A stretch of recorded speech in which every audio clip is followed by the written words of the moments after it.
You need to watch this if you crave chills down your spine. Welcome to Soul Studios. Here, true crime meets the unknown. Suspense lurks in every shadow, and supernatural forces whisper from the dark. We craft chilling, edge-of-your-seat short stories inspired by the eerie, the unexplained, and the most haunting mysteries. 3 new stories drop every week, each one darker than the last. Are you ready to step inside? Subscribe now before the next story finds you.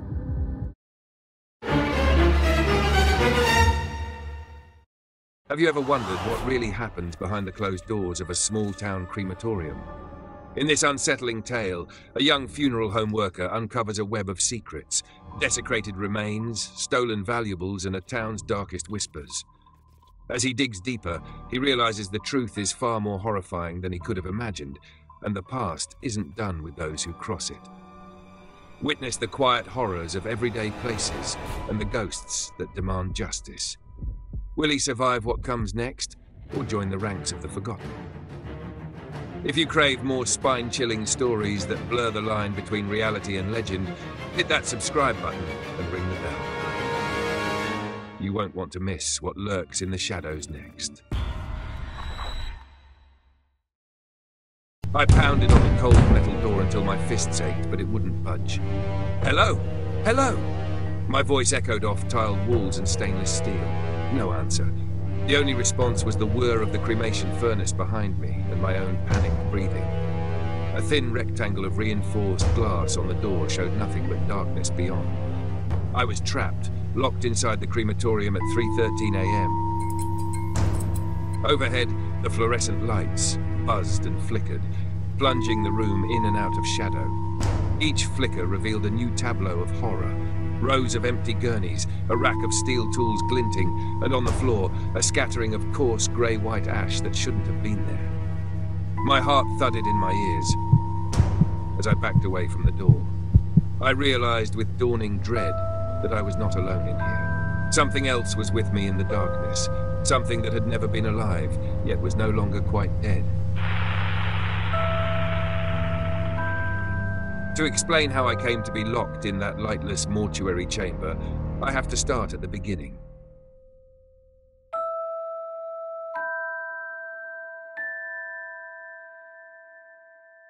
Just 2 months ago, I was an ordinary 24-year-old trying to earn an honest living in a small town in rural America.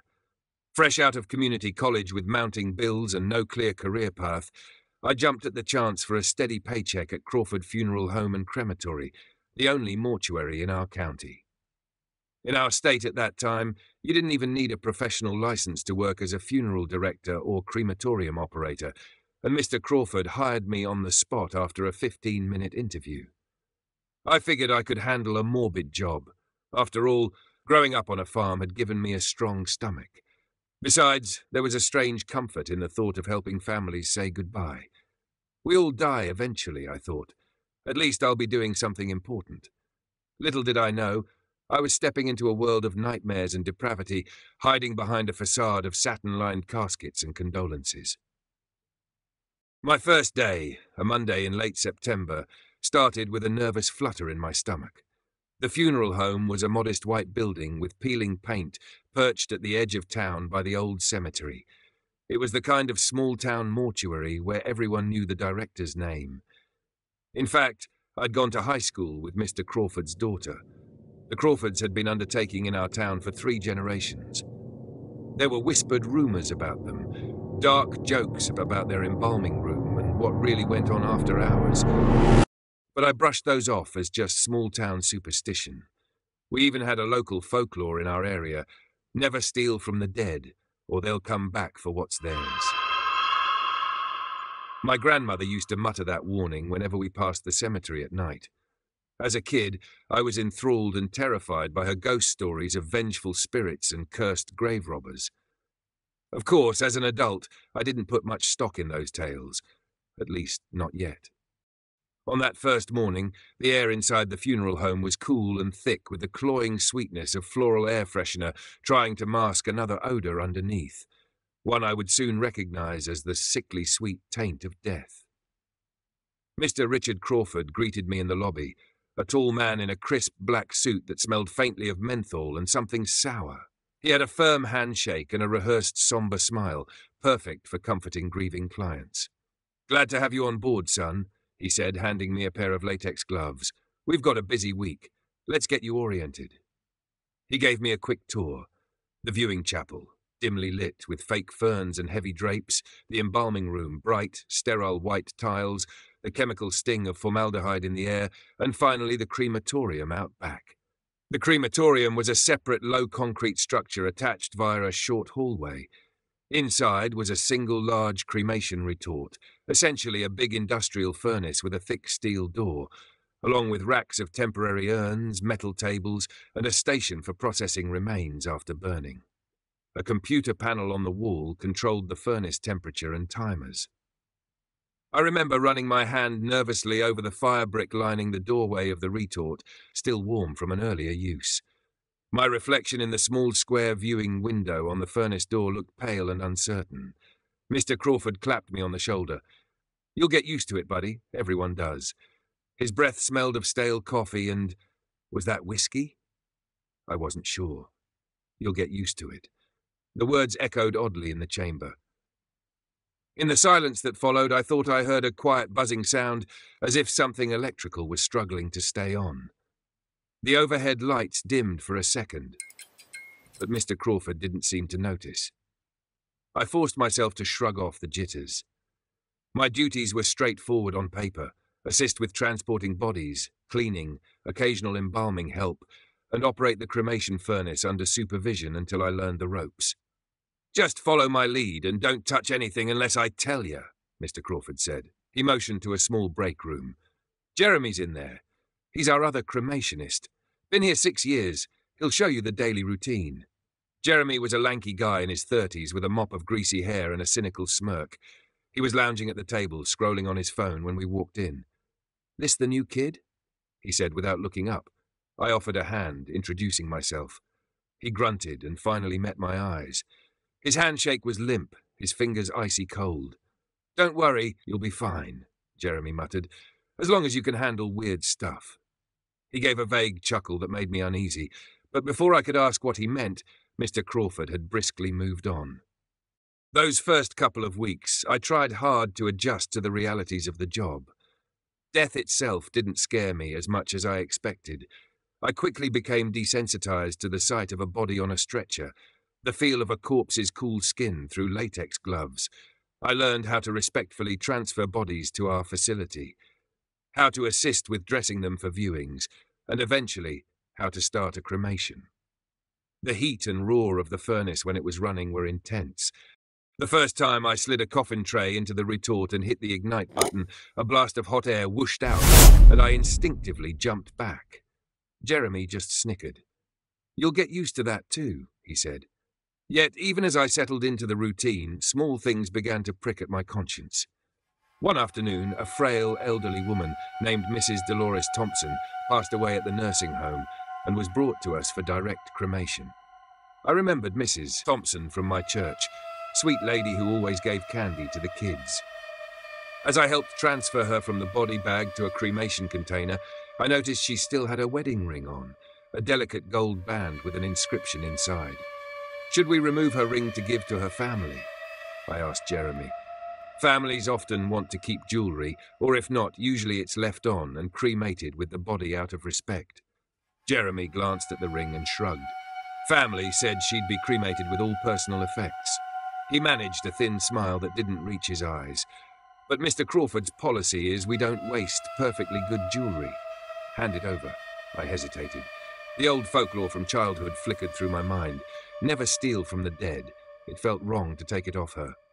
Are you sure?" I stammered. "It was her wedding ring." At that moment, Mr. Crawford strode in. Without a word, he firmly grabbed Mrs. Thompson's lifeless hand, twisted the ring off her finger with a practiced yank, and dropped it into his pocket. My stomach lurched. That's not right, I thought, but Mr. Crawford gave me a hard look. "We do the families a favour, son. Jewellery can cause problems in the furnace. This is just." He paused, then said with a thin grin, "Just standard procedure." I bit my tongue. Perhaps he was right about metal causing issues in the chamber? I would later learn this was mostly nonsense. Cremation temperatures melt some metals, but a single ring wouldn't harm the furnace. In truth, he simply intended to pawn these treasures for profit. That night, I couldn't shake the image of Mr. Crawford pocketing that ring off those delicate, translucent-skinned fingers. As I cleaned up, I thought I heard a soft clink on the steel table, as if something had fallen. But when I looked, nothing was there except a bit of ash. The weird stuff Jeremy hinted at soon became more apparent. I noticed he wore a different watch almost every week, flashy, expensive-looking ones. One evening I complimented one of his watches and he smirked. Thanks. It belonged to a client. My mouth fell open a little. A client. That was his flippant way of referring to a deceased person entrusted to our care. You kept it? I asked, trying to hide my distaste. Jeremy just tapped the watch face and said, better me wear it than bury it. Not like they need it anymore, right? I felt a chill despite the warm autumn afternoon. Both Jeremy and Mr. Crawford seemed to have no qualms about treating the personal possessions of the dead as their own treasure trove. There were whispers between them I occasionally overheard in hushed tones, talks of gold crowns and rings with stones, and even pacemakers.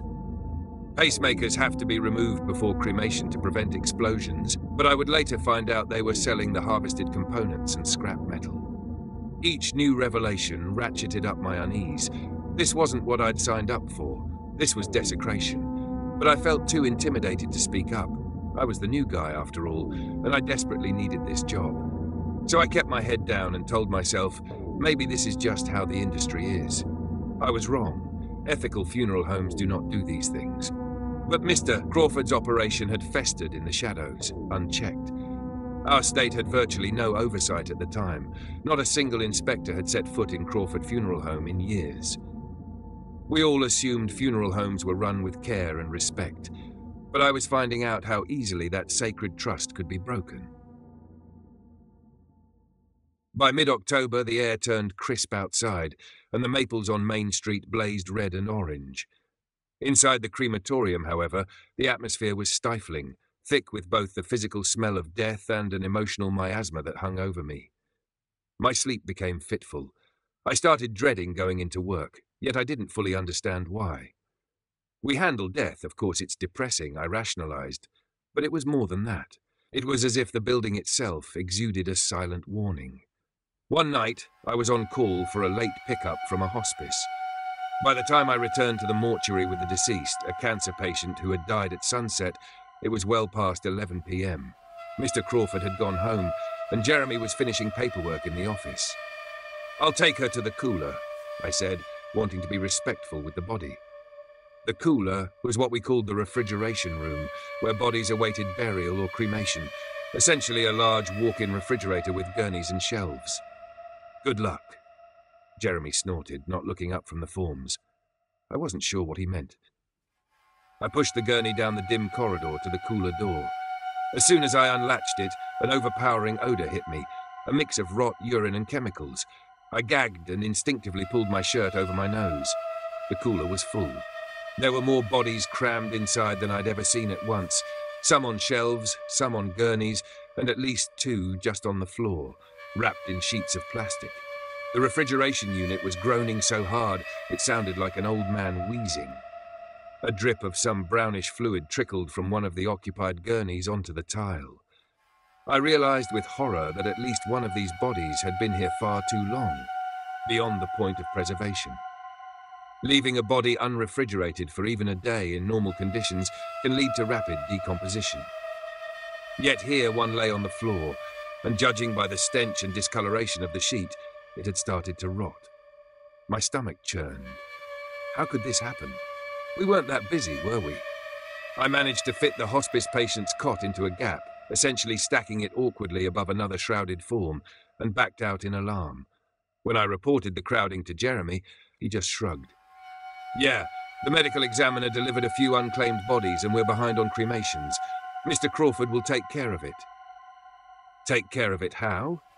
Maybe we should do some tonight, I was sputtering. The idea of bodies literally decomposing in our care while we did nothing made my skin crawl. Jeremy waved me off. Not our problem, kid. Go home. Mr. Crawford said he'll handle the backlog tomorrow, probably a quick burn to catch up. A quick burn? I stood there, trying to process. Cremations are not something you rush. Each one takes a couple of hours at high heat, and you have to carefully identify remains so families get the right ashes. The way Jeremy said it made it sound like shoving pizzas into an oven one after another, or worse at the same time. I left that night with a heavy sense of foreboding. Outside the funeral home's driveway was quiet and blanketed by fallen leaves. The wind picked up, rustling the dry leaves in a hiss that sent a shiver through me. I could have sworn I heard something in that wind, a distant whisper that almost sounded like my name. I told myself it was just my imagination and drove home in silence. At home, I scrubbed my hands repeatedly, but the phantom smell of decay seemed to cling to my clothes and even my skin. I took a hot shower, and as the water washed over me, I felt sudden hot tears on my face. I was angry at the disrespect, at Mr. Crawford and Jeremy's indifference, at myself for staying silent. But I was also scared. Scared of confrontation, scared of losing my job, and though I barely admitted it to myself, scared of whatever presence seemed to be growing in that mortuary.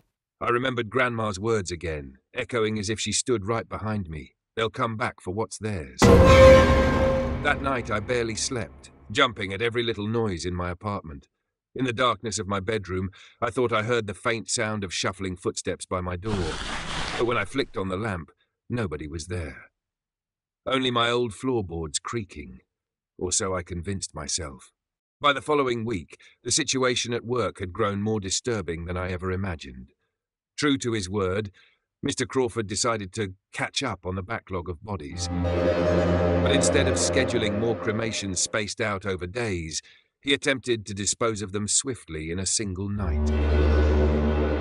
I came in Tuesday morning to find the crematorium chamber still hot and humming, a haze of heat distortion in the air. The digital thermometer read an unusually high temperature, as if it had been running all night long. A deep pit formed in my stomach. Inside the cremation room, I found Mr. Crawford and Jeremy sweating and flushed, shoveling something into a large black trash bag on the floor. "What's going on?" I asked quietly. I stepped closer and saw that the floor was dusted in grey ash and fragments, bone fragments here and there, tiny chips and a few larger pieces. Some looked disturbingly small, like from an infant or child, others larger, like parts of a femur or skull. My brain struggled to make sense of the tableau. There were 3 empty gurneys lined up, the metal ID tags from their bodies tossed carelessly on a table. 3 bodies worth of remains, all processed at once. Mr. Crawford's head snapped up when he noticed me. He wiped his forehead with a sooty sleeve, leaving a dark smear across his skin. We had an overnight burn, had to double stack to handle the load. His tone was flat, businesslike, as if he were talking about roasting turkeys in an oven. I stared at him, then at the trash bag which was now filled with what looked like vacuumed ash and bone dust. Are those their ashes?" I asked in a tremulous voice. "Please say no," I thought. "Please tell me I'm misunderstanding." "Waste ash," Jeremy grunted. "Just leftover that fell through the cracks. Unidentified.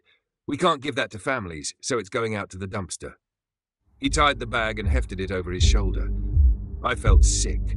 Those leftovers were human remains, pieces of someone's mother, father, child, and they were being treated like garbage. I wanted to scream at him, at both of them. This was beyond unethical. It was evil.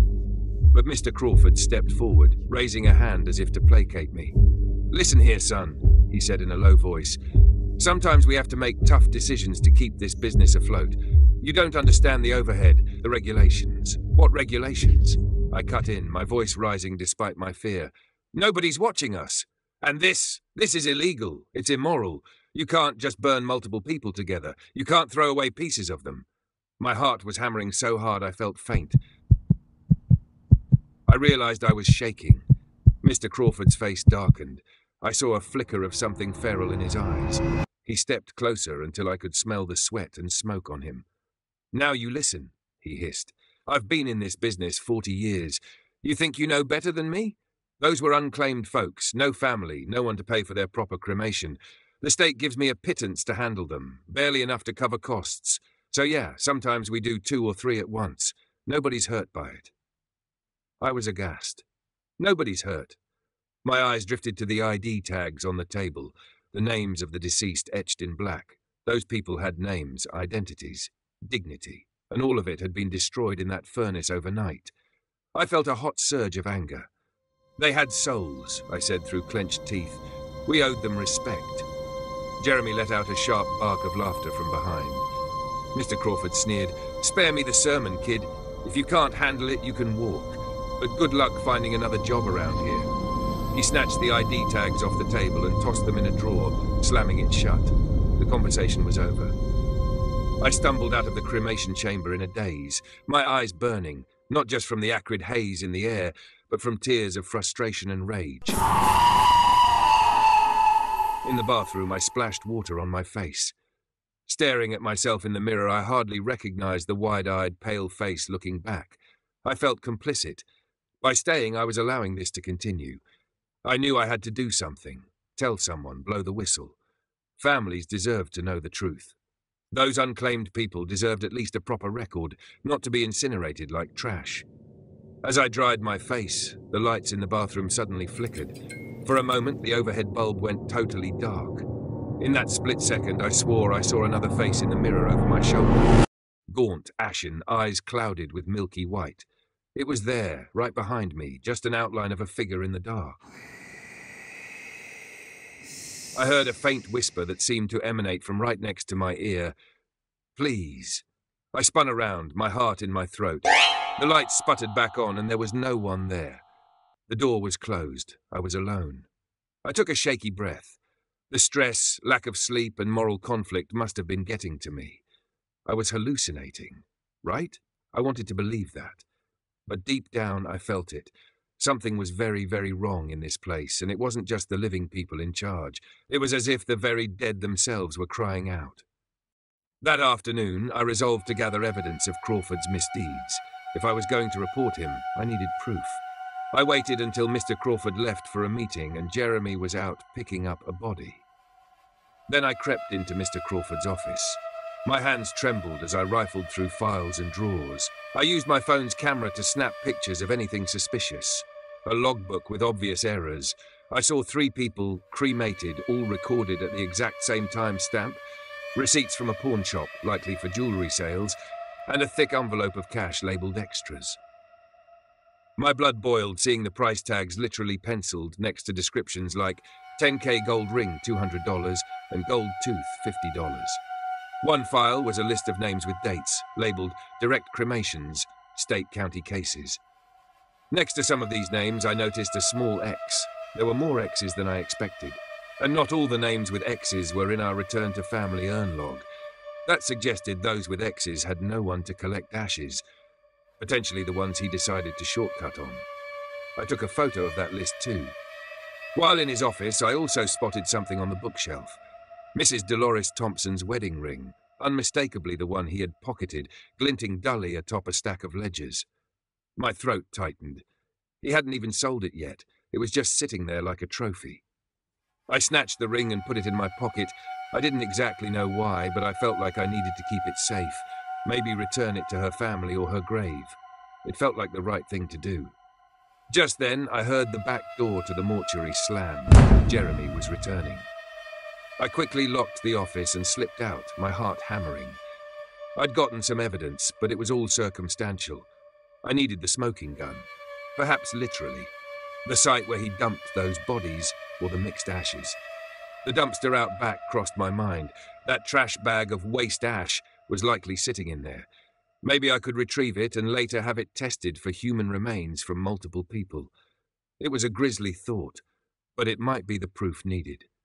That evening, I volunteered to stay late to clean the cremation chamber. I wanted an excuse to be alone on site. Jeremy never objected to someone else doing cleaning, so he took off early. The autumn sun had set by the time I stepped outside with a flashlight to check the dumpsters. The night air was cool, with a low fog creeping along the ground. Our 2 large dumpsters sat behind the crematorium, near a rickety storage shed that I'd never seen opened. I found the tied trash bag easily. It was the only bag in there. Pulling it out, I winced. It was heavier than I expected and warm to the touch. Through a small tear in the plastic, I saw grey ash and a jagged piece of bone. I felt a pang of sorrow. "I'm so sorry," I whispered internally to whoever this was. I set the bag aside, intending to take it with me when I left. Then my gaze drifted to that old shed by the fence. A heavy padlock usually kept it shut, but to my surprise, it was slightly ajar tonight, the padlock hanging unclasped. Had Mr. Crawford been in there? My curiosity and suspicion got the better of me. I tugged the shed door open and shone my flashlight in. At first, I wasn't sure what I was looking at. The beam danced across a clutter of boxes, old equipment, and then I froze. In the corner, stacked haphazardly, were several long wooden boxes, coffins. Real coffins, some scuffed and unvarnished, the kind used for pauper burials. None of them should have been full, yet a couple of them clearly had weight inside. Their lids were closed but not sealed, and one had flies buzzing around it. A feeling of absolute dread descended on me. My legs felt like lead as I stepped forward and lifted the lid of the nearest coffin. The smell hit first, a putrid wave of decay that sent me reeling back, coughing. Inside was a blackened, partially mummified corpse, the features mercifully unrecognizable, fluids pooled beneath. I gagged, clamping a hand over my mouth, and dropped the lid. My flashlight beam skittered over the other coffins. I counted 1, 2, 5 coffins in total. I didn't dare open them, but I knew. This was Mr. Crawford's darkest secret. These were bodies he never cremated at all. Perhaps he promised families a scattering at sea or a burial, and instead kept the money and left the bodies here to rot. Or they were more unclaimed people he never got around to, because why bother if no one was asking? I felt bile rise in my throat and stumbled backward out of the shed. As I backed out, my flashlight dimmed, the beam dying unexpectedly as if the batteries were going. I tapped it, and for a moment it flickered back on, and in that flash I saw something move in the shed, a shape rising behind one of the coffins. My breath caught. I pointed the light again, but it was weak. "Hello?" I choked out, the rational part of my mind cursing myself. Who did I expect to answer? The shape shifted and seemed to glide closer. By the faint light spilling from the distant back porch lamp, I could just discern it. A silhouette of a person, but misshapen, its head cocked at an unnatural angle, its eyes two dim points of reflection catching the weak light. And in its hand it held something small and round that gleamed. It looked like Mrs. Thompson's ring, the one I had pocketed, now dangling from an outstretched, withered finger. A raspy voice emanated from the shape, a dry whisper that cut through the night air. "Give it back." I didn't stop to question. With a terrified cry, I turned and ran for the building. Behind me, I heard a thud as the shed door slammed shut on its own and the padlock clanged. I bolted back into the crematorium, slamming the door and locking it. My hands were trembling violently. What I had just seen defied all logic. It had to be a hallucination, maybe a trick of shadows combined with my guilty conscience. It's the stress, the lack of sleep, the fumes, I tried to reason. But deep down I knew I had just encountered something not of this world, and I had the horrible feeling it was not going to be the last time. I knew I couldn't stay silent any longer. I fumbled my phone out of my pocket and dialed the county sheriff's number right there in the crematory hallway. It was after hours, so I got an answering service. In a panicked whisper, I left a message. "This is an anonymous tip. You need to investigate Crawford Funeral Home immediately. They're mishandling bodies. It's a crime. Please." I stopped short of giving my name, too scared of retaliation from Mr. Crawford if this didn't pan out quickly. I hung up, heart still hammering. My eyes darted around the corridor. Everything was quiet now. The shed outside beyond the door was dark and still. Had I imagined that figure? My pocket felt heavy with the weight of Mrs. Thompson's ring. I pulled it out and stared at it under the harsh fluorescent light. It glinted innocently, a symbol of love and memory that had outlasted its owner. That whisper came back to me. "Give it back."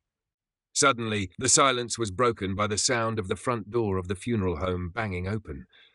I heard heavy footsteps, quick and angry. My blood went cold. Mr. Crawford's voice rang out, echoing down the hall. "You in here, boy?" He sounded furious. My mind raced. Had he discovered my snooping or the call? Perhaps a neighbour saw me at the shed and tipped him off. I didn't have much time to think. I instinctively pocketed the ring again and stepped into the open cremation chamber, trying to appear normal. Mr. Crawford rounded the corner, face red, eyes wild. "What the hell do you think you're doing?" he snarled. In his hand I saw my phone.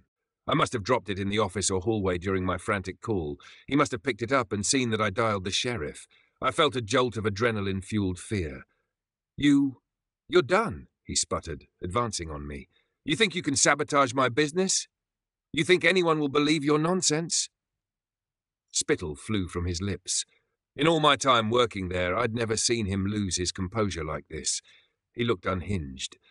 I tried to back away, but the cremation chamber was a dead-end room. "Mr. Crawford, please, just listen. This isn't right. What you've been doing is wrong. It's illegal. People deserve." He lunged forward and grabbed me by the shirt, shoving me hard against the side of the furnace. The back of my head hit the warm metal with a dull thud, and I saw stars. His face was inches from mine, teeth bared. "Who do you think you are, huh? Some kind of hero? Everything I've built, years of work, you'd ruin it in a heartbeat." He was strong for an older man. I couldn't pry his hands off my shirt. My heart drummed wildly. The heat radiating through the furnace wall into my back was searing, adding to my panic. "There are bodies, sir," I gasped. "People rotting in that shed. What about them? What about their families?" He actually laughed, a horrible, rasping chuckle. "What families? You think I put anyone important out there? Those are nobodies. Jane Does, John Does, drifters and junkies the cops brought me to cremate on the county dime. I was doing them a favour, giving them a resting place at all." His eyes gleamed with a twisted pride, as if he genuinely believed his own lies. My mind flashed to the horror I saw in that shed, the mummified remains, the flies. A favour? I felt anger rising again, cutting through my fear. "You're insane," I managed to spit out. "You're going to burn in hell for this, or maybe right here." My eyes flicked to the furnace beside us. Mr. Crawford's expression shifted from rage to a sort of scornful amusement, as if daring me. "Is that so?" he whispered coldly. In one swift movement, he released my shirt, only to grab me by the throat. Before I could react, he swung me around and hurled me inside the open doorway of the cremation retort. I landed hard on the metal grate inside the chamber, pain jolting up my knees and palms. For a second, I was too stunned to move. The interior of the retort was like the mouth of some giant beast, brick walls stained with soot, the air still hot and smelling of salt and sulphur. The main burners weren't on, but residual heat made it feel like an oven set on low. I scrambled, trying to get out, but Mr. Crawford was already slamming the thick door shut. I lunged for the opening, but too late. The door clanged in my face, plunging me into absolute darkness. I heard the lock latch with a dreadful click. Pure terror flooded me. I threw myself against the inside of the door. "Let me out!" I screamed, palms slapping uselessly on the unyielding metal. Muffled through the insulated door, I heard Mr. Crawford's voice, eerily calm now. "You should have just minded your business. Enjoy your early cremation, kid. I'll make sure to deliver your ashes to your folks, whoever they end up belonging to." A cruel laugh. I realized with horror that he intended to fire up the furnace and incinerate me alive, then probably mix my remains with others to hide the evidence. Just another unclaimed nobody turned to dust. Panic seized me. I banged and kicked, throat raw from shouting. The darkness inside the chamber was near total, save for a dull red glow from the embers below the grate. Sweat broke out over my skin from the residual heat. I could barely breathe. The air was hot and thin. My mind raced desperately. There has to be an emergency release inside. But as I felt around, the interior was smooth brick and metal. No handle, nothing. They don't exactly design cremation chambers for easy escape. In the distance, I thought I heard Mr. Crawford on the phone, his voice a low murmur, probably calling Jeremy or concocting a cover story. Fear and disbelief mingled in me. This was how I was going to die? Burned alive for trying to do the right thing. I slumped against the door, sobbing, the fight draining out of me. Then I felt something. A presence there in the dark with me. The temperature, which had been steadily rising, suddenly seemed to drop. The sweat on my neck felt cold. I became aware of a whispery sound like a draft or a distant voice. Not alone. The voice was not mine, and not Crawford's. It resonated from within the chamber itself. My tears stopped as I held my breath, straining to listen. Were those footsteps I heard? Shuffling right behind me on the metal grate. I whipped around, pressing my back to the door, eyes trying to pierce the blackness. My pulse thundered in my ears. "What? Who's there?" I choked out. There was no logical answer to that question. No one alive could be here with me. Which meant, out of the darkness, a shape began to coalesce, darker than the pitch black around it, a human form. First one, then another, and another. My mind reeled. I blinked, thinking it was a hallucination from lack of oxygen, but they only became clearer. Translucent, ashen figures, their features burned and charred, yet recognizable as human, surrounded me in that tight space. I saw the outline of a tall man in a suit missing half his face, a young woman whose body glowed with embers, her eyes 2 pinpoints of dull light, and an older lady with a kindly face twisted in sadness, clutching her left hand as if missing something there. Mrs. Thompson, the old woman from the nursing home, it was her, or her spirit. I recognized the wispy white hair, the gentle slope of her shoulders. She was gazing at me, and though her eyes were milky and vacant, I felt she could see me. My mouth opened, but no sound came. The supernatural apparitions drifted closer, their forms flickering. One leaned in so near I could smell the scent of burnt flesh and dried flowers. They began to whisper in unison, a chorus of dry voices. "Justice, give it back, help us, free us." Snatches of words, please, anger. A dozen voices speaking as one, the sound swelling in that confined space until I clapped my hands over my ears. My mind felt like it was splitting. Outside, I heard the furnace controls beeping. Mr. Crawford was starting the ignition sequence. A whoosh of gas valves opening echoed dully through the insulated rooms. The ghosts, or whatever they were, heard it too. All at once, their whispers ceased. In the silence, I heard one clear voice, firm and resolute. "He must burn." I don't know which spirit said it. Perhaps all of them. Their heads turned in unison toward the door, as if they could see through it to the man on the other side. Then they disappeared, vanishing as suddenly as they had appeared, leaving only swirling ash in their wake. I was alone again, but not for long. A sudden bang reverberated from the crematorium's outer room, followed by a shout from Mr. Crawford. Then another loud crash. Was someone there? Had the sheriff arrived in time? I pressed my ear to the door. I could make out Mr. Crawford yelling, "What the? Get away!" His words choked off into a blood-curdling scream. I heard a commotion, the sound of scuffling, of furniture overturned. A high-pitched whine of electrical equipment surged and then died, likely the furnace control panel shorting out. My heart leapt with hope and confusion. What was happening out there? Suddenly, the latch on the cremation chamber door clicked. The heavy door creaked open slightly, bright light from the room flooding into my dark prison. I didn't wait to question it. I burst out, sucking in cool air, eyes burning from the sudden brightness. What I saw in the crematorium room will haunt me for the rest of my days. The place looked like a tornado had swept through. Metal trays and tools were scattered. The overhead lights were flickering crazily, casting strobing shadows. And in those shadows I saw Mr. Crawford. He was pressed up against the far wall, eyes wide in terror, face pale as chalk. His arms were raised as if to defend himself from something, but nothing visibly stood in front of him. Or perhaps something invisible did. As I stepped forward, I saw fresh scratches gouged into Mr. Crawford's cheeks, welling blood. He howled and swatted at the air. The temperature in the room plummeted, and I could see his breath coming out in panicked puffs. "No, no, please," he cried out, stumbling. "I'm sorry. I'll give it back. I'll give it all back, I promise." He was pleading with empty air. Or not empty. Though I couldn't see the spirits, I felt their presence circling him like a pack of wolves.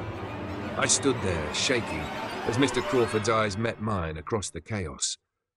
For a split second, I saw the look of a man truly haunted, and I almost felt pity. He reached a hand toward me, as if I could save him. Then, with a guttural scream, he was suddenly yanked backwards by an unseen force. His body flew across the room as if grabbed by giant invisible hands, and he was slammed against the cremation chamber door I had just come out of. The impact was so hard it dented the thick metal. Mr. Crawford crumpled to the floor, unconscious or worse. Immediately, the lights went completely out with a final loud pop, throwing everything into blackness. I stood there in the dark, frozen, until I realized I was not alone in the room. A soft glow blossomed near the furnace, gentle, bluish. The spirits had become faintly visible again, encircling Mr. Crawford's prone body. Mrs. Thompson's form drifted closest. Her ghostly hand reached out, almost tenderly, to lay across his forehead. For a moment, in that eerie blue glow, I swore I saw Mr. Crawford's closed eyes flutter and his lips part as if he could see them now too, even in his state. All the spirits were around him, staring down in silence. They did not touch me. I felt they had no quarrel with me. It was him they wanted. I heard Mrs. Thompson's whisper distinctly, "We will show you, the same mercy you showed us." At that, the furnace, unattended, its electronics fried, suddenly roared to life on its own. Flames whooshed inside the chamber I'd just escaped, casting a hellish orange light. The door, bent from impact, creaked ajar. The spirits began to fade one by one, but I sensed their collective gaze fixed on the man on the floor. Mr. Crawford's eyes opened, now reflecting the dancing flames. He let out a broken wail as something dragged him inch by inch toward the open furnace. His nails scraped the tile, leaving bloody streaks. He kicked and thrashed in vain. "Help me, please," he screamed, locking eyes with me. I'll never forget that look, a mixture of terror, pain, and a sudden overwhelming remorse. I stepped forward instinctively, wanting to pull him back, but some force shoved me away, a wall of icy air.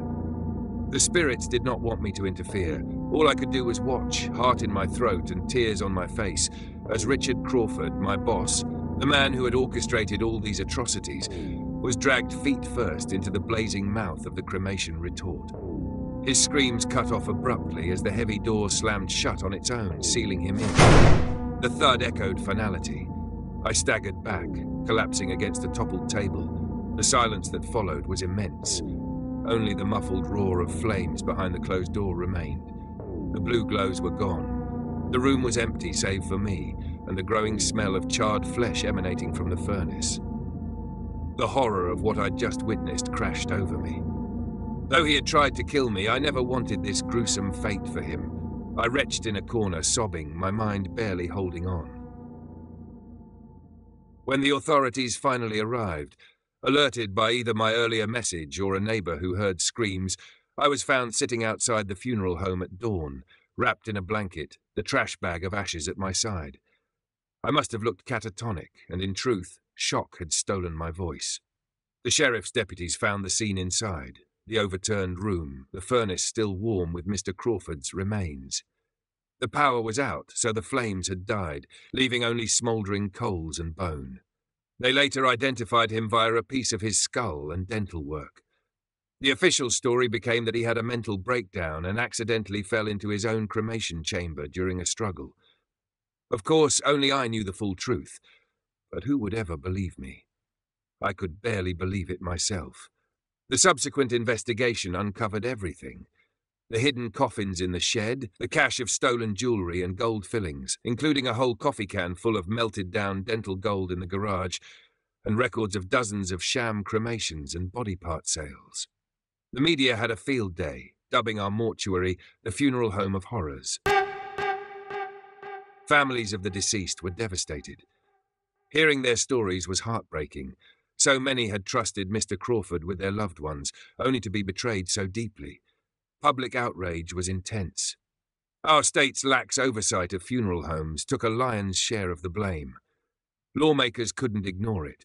By the next year, new laws were passed to tighten regulations and mandate surprise inspections of crematories, and stealing from the dead, like pocketing gold teeth or jewelry, became explicitly punishable as a serious felony. It was too late for those families and victims, but at least some justice was served on the living side of things. As for me, I told the police what I could, that Mr. Crawford had tried to kill me, and in the chaos he ended up a victim of his own crematorium. I left out the ghostly parts. I wasn't ready for a psych ward. The evidence supported my account of his crimes, so I wasn't charged with anything. In fact, some in town hailed me as a whistleblower and hero for trying to stop him. But I don't feel like a hero. I feel like a man who peeked behind the curtain of death and came away haunted. I moved away from that town as soon as I could, but I can't seem to move away from the memories. In quiet moments, I still hear their voices, those whispers in the dark. Sometimes, in the middle of the night, I'll wake up to the faint sound of shuffling outside my bedroom door, or catch a whiff of that telltale sweet, rotten scent for a split second. I'll bolt upright, heart pounding, only to find nothing there. Yet I sense someone watching. I haven't worn a watch or any jewellery since that night, and I eventually tracked down Mrs. Thompson's granddaughter to return that wedding ring. The girl was confused. It had supposedly been cremated with her grandma, but grateful. I didn't explain, just pressed it into her palm and said it belonged in her family. After that, Mrs. Thompson's ghost stopped appearing in my dreams. The others, though, I sometimes wonder if I'll ever truly rid myself of them. I had nightmares of the cremation chamber for months, fire and shadows and screams looping endlessly. Therapy helped a bit, but how do you make sense of a supernatural vengeance? I've come to accept that some questions have no clear answers. Small-town folklore warns us for a reason. Maybe out of guilt, maybe out of fear. I believe the dead do remember how they were treated, and in rare, terrible moments they find ways to tip the scales of justice. Even now, as I share this, I feel a chill. The lamp in the corner of my room just flickered as I wrote that last line. Perhaps it's a coincidence, or perhaps it's them, reminding me that they're still here. They've seen the worst of humanity, and so have I. The difference is, they can't tell their stories. That's why I'm telling mine as truthfully as I can, as a warning. Respect the dead. Honor the living. Because if you don't, if you break that sacred trust, we may all discover that the scariest horrors aren't in our imaginations or on a movie screen. They're waiting in the dark, watching with all the time in the world.